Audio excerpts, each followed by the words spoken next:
Hey guys, to enable VRR on your Android TV and get the benefit of PS5's recent update which supports VRR, I'll show you what you need to do.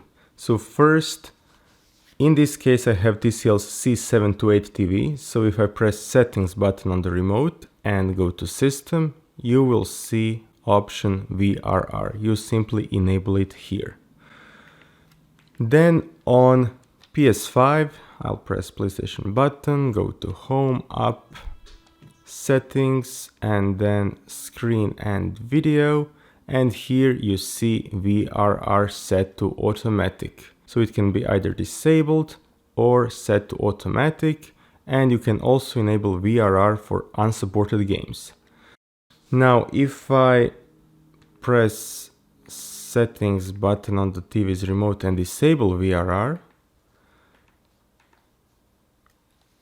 now we need to wait a few moments, and if I try to enable it, I will get this notification. Your TV doesn't support VRR. So settings, system, VRR.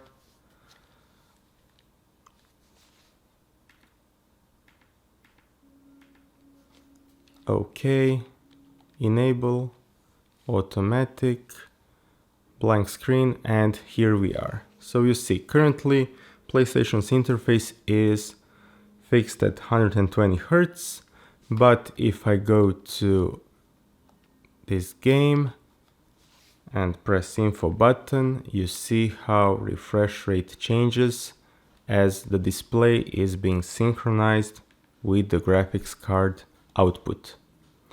And that's it. Basically, it's very simple and you get even smoother gaming experience.